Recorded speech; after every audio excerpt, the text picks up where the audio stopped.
ನೋಡಿ, ರಾಶಿ ಫಲವನ್ನ ನೋಡೋದಕ್ಕಿಂತ ಮುಂಚೆ ನೀವು ತಿಳ್ಕೊಬೇಕಾಗಿರುವಂಥದ್ದು, ಒಂದೇ ರಾಶಿಯಲ್ಲಿ ಲಕ್ಷಾಂತರ ಜನ ಹುಟ್ಟಿರ್ತಾರೆ, ಒಂದೇ ನಕ್ಷತ್ರದಲ್ಲಿ ಹುಟ್ಟಿರ್ತಾರೆ, ಒಂದೇ ನಂಬರಲ್ಲಿ ಹುಟ್ಟಿರ್ತಾರೆ. ಹಾಗಿದ್ಮೇಲೆ ನಿಮ್ಮ ಭವಿಷ್ಯವನ್ನು ತಿಳ್ಕೊಳ್ಳೋಕೆ ಒಳ್ಳೆಯ ಮಾರ್ಗ ಯಾವುದು?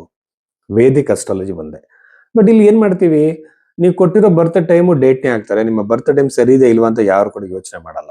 ಯಾವ ಜ್ಯೋತಿಷರು ತಲೆ ಕೆಡಿಸ್ಕೊಳ್ಳಲ್ಲ. ಬಟ್ ಭೈರವಿ ಅಸ್ಟ್ರೋದಲ್ಲಿ ನಾವೇನ್ ಮಾಡ್ತೀವಿ, ನಿಮ್ಮ ಹಸ್ತರೇಖೆಗಳನ್ನ ಜಾತಕವನ್ನು ಎರಡು ಕೂಡ ಕಂಬೈನ್ ಮಾಡಿ ಪ್ರಶ್ನೆ ಶಾಸ್ತ್ರದಲ್ಲಿ ನೋಡ್ತೀವಿ.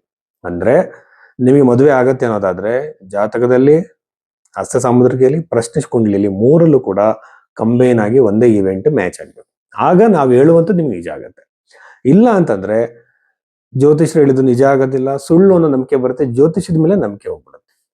ಹಾಗಾಗಿ ಭೈರವಿ ಆಸ್ಟ್ರೋದಲ್ಲಿ ಮಾತ್ರ ಎಕ್ಸ್ಪರ್ಟ್ ಅಸ್ಟ್ರಾಲಜರ್ಗಳ ಟೀಮ್ ನಿಮ್ಮ ಜಾತಕವನ್ನ ಈ ಒಂದು ರೂಪದಲ್ಲಿ ನೋಡುತ್ತೆ.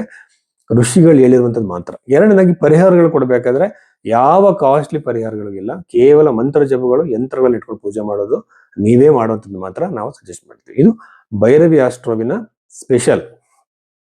ಅಂದ್ರೆ ನಾವು ಜನಕ್ಕೆ ಒಳ್ಳೆಯ ಸೇವೆಯನ್ನು ಕೊಡಬೇಕು, ನಿಜವಾದ ಜ್ಯೋತಿಷವನ್ನು ಪರಿಚಯ ಮಾಡಿಸ್ಬೇಕು ಅನ್ನೋ ಉದ್ದೇಶದಿಂದ ಮಾಡ್ತಾ ಇದ್ದೀವಿ. ಸೊ ಭೈರವಿ ಆಸ್ಟ್ರೋದಲ್ಲಿ ನಿಮ್ಮ ಒಂದು ಜಾತಕವನ್ನು ತೋರಿಸ್ಬೇಕಾದ್ರೆ ಈ ಕೆಳಗಿನ ನಂಬರ್ಗೆ ನೀವು ಕರೆ ಮಾಡಬಹುದು. ವೃಶ್ಚಿಕ ರಾಶಿಯಲ್ಲಿ ಜನಿಸಿದಂಥವರಿಗೆ 2026 ಆಗಸ್ಟ್ ತಿಂಗಳ ಭವಿಷ್ಯದಲ್ಲಿ ಏನೆಲ್ಲ ಪಾಸಿಟಿವ್ ನೆಗೆಟಿವ್ ಇದೆ ಅಂತ ನಾವು ಹೇಳೋದಾದ್ರೆ, ಅಲ್ಲಿ ನಾವು ನೋಡಿ, ವೃಶ್ಚಿಕ ರಾಶಿಯ ರಾಶಿಯಾಧಿಪತಿ ಆಗಿರುವಂತಹ ಕುಜಗ್ರಹ ಸಪ್ತಮ ಭಾವದಲ್ಲಿ ಇರುವಂತದ್ದು. ಯೂಶುವಲ್ ಆಗಿ ನಾಡಿ ಜ್ಯೋತಿಷ್ಯದಲ್ಲಿ ಏನ್ ಹೇಳ್ತಾರೆ ಅಂತಂದ್ರೆ, ಕುಜಗ್ರಹವನ್ನ ಗಂಡನನ್ನಾಗಿ ಪರಿಗಣಿಸ್ತಾರೆ. ಅದರಲ್ಲಿ ಯೂಶುವಲ್ ಆಗಿ ಏನಾಗುತ್ತೆ ಅಂದ್ರೆ, ವಿವಾಹದ ಯೋಗ, ವಿವಾಹದ ಸಾಧ್ಯತೆ, ಎಂಗೇಜ್ಮೆಂಟ್ ಸಾಧ್ಯತೆ, ಹಲವಾರು ತರದ ಪಾಸಿಟಿವ್ ವಿಚಾರಗಳಿರುತ್ತೆ. ಬಟ್ ಒಂದು ರಾಶಿಗೆ ಹೇಗೆ ರಾಶಿಯಾಧಿಪತಿನೋ ಹಾಗೆ ಷಷ್ಠಾಧಿಪತಿ ಕೂಡ ಕುಜಗ್ರಹನ ಆಗಿರೋದ್ರಿಂದ ಯೂಶುವಲ್ ಆಗಿ ಮ್ಯಾರಿಟಲ್ ಲೈಫಲ್ಲಿ ಇಶ್ಯೂಸು, ಕಿರಿಕಿರಿಗಳು, ಮಾತಿನಲ್ಲಿ ಹಿಡಿತಾ ಇರಬೇಕಾಗತ್ತೆ. ಅನವಶ್ಯಕವಾಗಿರುವಂತಹ ಜಗಳಗಳು, ಮನಸ್ತಾಪಗಳು ಇವೆಲ್ಲ ಕೂಡ ಹೆಚ್ಚಾಗ್ತಾ ಹೋಗುತ್ತೆ. ಸೊ ಇದು ವೃಶ್ಚಿಕ ರಾಶಿಯವರಿಗೆ ಸಂಬಂಧಪಟ್ಟಂತೆ ವೈವಾಹಿಕ ಜೀವನದ ಬಗ್ಗೆ. ಇನ್ನು ವಿದ್ಯಾರ್ಥಿಗಳಿಗೆ ಸಂಬಂಧಪಟ್ಟಂತೆ ವಿದ್ಯಾರ್ಥಿಗಳಿಗೆ ಏಕಾಗ್ರತೆಯ ಕೊರತೆ, ಮನಸ್ಸು ಡಿಸ್ಟ್ರಾಕ್ಟ್ ಆಗುವಂಥದ್ದು, ಸೋಂಬೇರಿತನ, ಆಲಸ್ಯ ಕೂಡ ಕ್ರಿಯೇಟ್ ಆಗುತ್ತೆ ವಿದ್ಯಾರ್ಥಿಗಳಲ್ಲಿ ವೃಶ್ಚಿಕ ರಾಶಿಯಲ್ಲಿ ಜನಿಸಿದಂಥವ್ರು. ಯಾಕೆಂದ್ರೆ ಪಂಚಮದಲ್ಲಿರುವಂತಹ ಶನಿಗ್ರಹ ವಕ್ರಿಯಾಗಿರುವಂಥದ್ದು ಓದಿನ ಕಡೆ ಮನಸ್ಸು ಹೋಗಿ ಬೇರೆ ಕಡೆ ಮನಸ್ಸು ಚೇಂಜ್ ಆಗ್ಬೋದು, ಮನಸ್ಸು ಡೈವರ್ಟ್ ಆಗ್ಬೋದು. ಈ ಎಲ್ಲ ಸಾಧ್ಯತೆಗಳು ವಿದ್ಯಾರ್ಥಿಗಳಿದೆ. ಸಂತಾನದಕ್ಕಾಗಿ ಪ್ರಯತ್ನ ಪಡ್ತಿರುವಂತಹ ದಂಪತಿಗಳು ಕೂಡ ವಿಳಂಬ ಆಗುವಂತಹ ಸಾಧ್ಯತೆಗಳಿರುತ್ತೆ. ಹಾಗೇನೆ ಅಷ್ಟಮ ಭಾವದಲ್ಲಿರುವಂತಹ ಬುಧಗ್ರಹ, 11ನೇ ಮನೆಯಾಧಿಪತಿ ಬುಧಗ್ರಹ ಅಷ್ಟಮದಲ್ಲಿ ಇರುವಂತದ್ದು, ಅಷ್ಟಮಾಧಿಪತಿ. ಇದು ಬಂದು ಇನ್ವೆಸ್ಟ್ಮೆಂಟ್ಗಳು, ಗ್ಯಾಂಬ್ಲಿಂಗ್ ಮಾಡುವಂತರು, ಈ ಜೂಜಾಟಕ್ಕೆ ಹಣವನ್ನು ಪೋಲು ಮಾಡ್ತಿದ್ದ ಜನಗಳು ಇನ್ನೂ ಹಣವನ್ನು ಕಳ್ಕೊಳ್ತಾರೆ. ಜೂಜಿನ ರೂಪದಲ್ಲೇ ಇರುವಂತಹ ಬಿಸ್ನೆಸ್ಗಳಿರುತ್ತೆ. ಅನುಭವ ಇರಲ್ಲ, ಯಾರ್ದೋ ಮಾತು ಕೇಳಿರ್ತೀರಾ, ಅವ್ರ ಮಾತು ಕೇಳ್ಕೊಂಡು ಇನ್ವೆಸ್ಟ್ಮೆಂಟ್ ಮಾಡ್ತಿರ್ತಾರೆ. ಜೂಜ್ ತರನೇ ಇದು. ಬಂದ್ರೆ ಬರ್ಲಿ, ಹೋದ್ರೆ ಹೋಗ್ಲೇನೋ ಒಂದು ಇದರಲ್ಲಿ ಇನ್ವೆಸ್ಟ್ಮೆಂಟ್ ಮಾಡಿರುವಂತ ಬಿಸ್ನೆಸ್ಗಳು ಲಾಸ್ ಆಗೋ ಸಾಧ್ಯತೆ ಇರುತ್ತೆ. ಯಾವುದೇ ಕಾರಣಕ್ಕೂ ಆತರ ಮಾಡಬೇಡಿ. ಆಲೋಚನೆ ಮಾಡಿ ಸ್ಪಷ್ಟವಾಗಿ ನಿರ್ಧಾರ ತಗೊಂಡು ಇನ್ವೆಸ್ಟ್ಮೆಂಟ್ಗಳನ್ನ ಮಾಡಿ. ಹಾಗೇನೆ ಷಷ್ಠ್ಯಾಧಿಪತಿ ಅಷ್ಟಮದಲ್ಲಿದ್ದಾಗ, ಸಪ್ತಮದಲ್ಲಿದ್ದಾಗ ಹೇಗೆ ವೈವಾಹಿಕ ಜೀವನದಲ್ಲಿ ಕಿರಿಕಿರಿಗಳು ಬರುತ್ತೋ ಹಾಗೇನೆ ಆನ್ಸೆಸ್ಟ್ರಲ್ ಪ್ರಾಪರ್ಟಿ, ಪಿತ್ರಾರ್ಜಿತ ಸ್ವತ್ತಿಗೆ ಸಂಬಂಧಪಟ್ಟಂತ ಕಿರಿಕಿರಿಗಳಾಗ್ಬೋದು. ಬಟ್ ಪ್ರಾಪರ್ಟಿ ಖರೀದಿ ಆಗೋ ಸಾಧ್ಯತೆ ಇರುತ್ತೆ. ಚತುರ್ಥದಲ್ಲಿ ರಾಹು ಇರುವಂಥದ್ದು. ರಾಹು ಚತುರ್ಥದಲ್ಲಿದ್ದಾಗ ಯೂಶುವಲ್ ಆಗಿ ನಿಮಗೆ ವಾಸ್ತು ಸಮಸ್ಯೆ ಇರುವಂತಹ ನೆಗೆಟಿವ್ ಎನರ್ಜಿ ಇರುವಂತಹ ಸಮಸ್ಯೆಗಳು ಸಿಗ್ಬೋದು.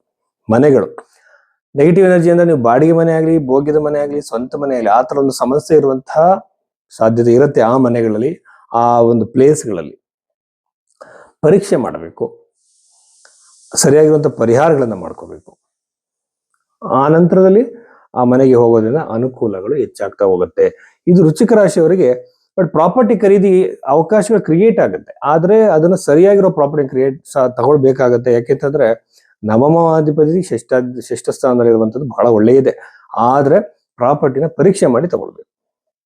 ಇನ್ನು ವೃತ್ತಿ ಜೀವನಕ್ಕೆ ನಾವು ಬಂದ್ರೆ, ಕೇತು ಗ್ರಹ ಸ್ಥಾಪಿತವಾಗಿರುವಂತದ್ದು ಸಿಂಹ ರಾಶಿಯಲ್ಲಿ, ವೃಶ್ಚಿಕ ರಾಶಿಯಿಂದ ದಶಮ ಭಾವ.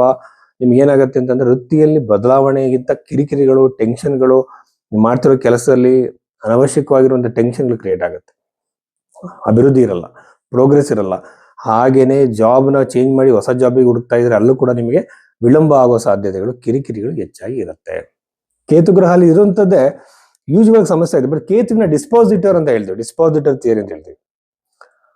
ಈ ಡಿಸ್ಪಾಸಿಟರ್ ಬಂದು ಸೂರ್ಯಗ್ರಹ ಬಂದು 9ನೇ ಮನೆಯಲ್ಲಿ ಗುರುವಿನ ಜೊತೆಯಲ್ಲಿ ಇರುವಂತದ್ದು ನನ್ನ ಪ್ರಕಾರ ಒಂದು ಉತ್ತಮವಾಗಿರುವಂತಹ ಅಭಿವೃದ್ಧಿಯನ್ನು ನಿಮಗೆ ಕೊಡಬಹುದು. ಉದ್ಯೋಗದಲ್ಲಿ ಸ್ಟಾರ್ಟಿಂಗ್ ಅಲ್ಲಿ ಕಿರಿಕಿರಿಗಳಾದ್ರೂ ಸಹ ಒಂದು ಈ ತಿಂಗಳ ಒಂದು ಮಧ್ಯಭಾಗದಿಂದ ಅಭಿವೃದ್ಧಿ, ಪ್ರೋಗ್ರೆಸ್, ಸ್ಯಾಲರಿ ಇನ್ಕ್ರಿಮೆಂಟ್ ಎಲ್ಲ ಸಿಗ್ಬೋದು. ಮತ್ತೆ ವರ್ಕ್ ಮಾಡುವಂತ ವಾತಾವರಣದಲ್ಲಿರುವಂತ ಕಿರಿಕಿರಿಗಳು ಕೂಡ ಸರಿಯಾಗುತ್ತೆ. ಸೊ ಇಷ್ಟೆಲ್ಲ ವಿಚಾರಗಳ ನಂತರ ಆರೋಗ್ಯದಲ್ಲಿ ಸುಧಾರಣೆ ಬಹಳ ಕ್ಲೀನ್ ಆಗಿ ಕಾಣ್ತಾ ಇದೆ, ಯಾಕಂದ್ರೆ ಗುರುಗ್ರಹದ ದೃಷ್ಟಿ ಇರುವಂತದ್ದು. ಅನಂತರದಲ್ಲಿ ಹೊಸ ವಿಚಾರಗಳು, ಹೊಸ ಅನುಭವಗಳು, ಹೊಸ ವ್ಯಕ್ತಿಗಳ ಪರಿಚಯಗಳು ಹೆಚ್ಚಾಗ್ತಾ ಹೋಗುತ್ತೆ. ಚತುರ್ಥ ಭಾವದಲ್ಲಿ ರಾಹು ಇರೋದ್ರಿಂದ. ಪಂಚಮದಲ್ಲಿರುವಂತಹ ಶನಿಯಿಂದ ಆಲ್ರೆಡಿ ಹೇಳಿದ ಹಾಗೆ ಹೊಸದಾಗಿ ಎಜುಕೇಶನ್ಗೆ ಸೇರ್ಕೊಂಡಿರುವಂತವ್ರು, ಹೊಸ ಕೋರ್ಸ್ಗಳನ್ನ ಮಾಡ್ತಿರುವಂತವ್ರಿಗೆಲ್ಲ ಅನಾನುಕೂಲಗಳಾಗತ್ತೆ. ಬಹಳ ಬಹಳ ಕೇರ್ಫುಲ್ ಆಗಿ ಇರಬೇಕಾಗತ್ತೆ. ಹಾಗಾಗಿ ಸುಬ್ರಹ್ಮಣ್ಯ ಸ್ವಾಮಿಯ ಆರಾಧನೆ ಬಹಳ ಮುಖ್ಯವಾಗುತ್ತೆ ವೃಶ್ಚಿಕ ರಾಶಿಯಲ್ಲಿ ಜನಿಸಿದಂಥವರಿಗೆ.